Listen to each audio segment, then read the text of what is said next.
Sa gitna ng ningning ng tinatamasang tagumpay ng Pinoy double gold Olympic holder na si Carlos Yulo, ay hindi maiwasan nagkaroon pa rin ng bahid ng kontrobersiya ang kanyang tagumpay.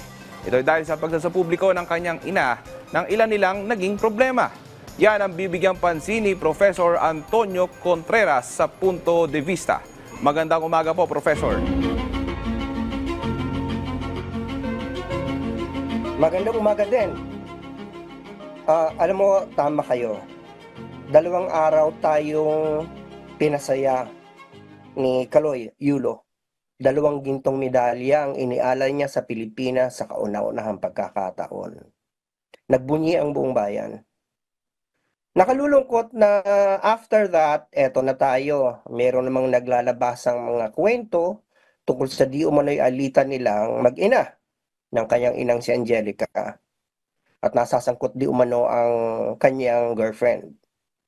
Ito isang personal na usapin na dapat sana ay inaayos sa loob ng pamilya. Pero unfortunately sa panahon ng social media, ay nagkakaroon na ngayon ng mga venues sa kung saan ang mga personal na alitan ng pamilya ay nailalabas sa publiko. At ang nagpapalalapan nito ay nagkakampihan na ang mga nasa publiko, ang daming marites. Tuloy, natatakpan yung kinang, yung ningning ng tagumpay ni Kaloy Yulo. May pakiusap sana ako sa lahat bilang isang ordinaryong mamamayan na nagbabayad ng buwis at pinandiligan ng balahibo nung pinatugtog ng 2 beses ang ating national anthem sa Paris. Pwede bang tumutok na muna tayo sa tagumpay ni Kaloy Yulo? At hayaan na lang natin ang problema ng kanilang pamilya na sila ang umayos nito. Huwag na tayong makisama sapagkat nalulungkot ako pag nababasa ko na nagkakampihan na ngayon. Merong mga kampi sa nanay niya, merong mga tao nagsasabi na binabawi daw nila ang support nila kay Kaloy kasi masama itong anak. Hindi daw panalo, pagkatapos na manalo, natalo uli. Parang gano'n na parang, teka muna, pwede pa magtutok lang tayo doon sa kung saan tayo sangkot? Which is, yung dinala niyang ginto sa Pilipinas. Yun lang naman ang ating pakialam. Wala naman tayo actually pakialam sa kanilang buhay, pamilya. At siguro ito ay pakiusap na rin sa mag-ina.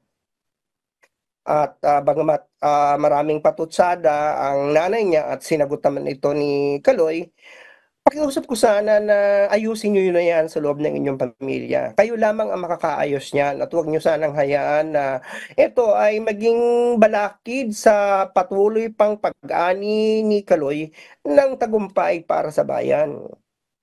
Huwag na po tayong tayong mga ordinaryong mga nanonood, mga miron, huwag tayong makipagmarites na.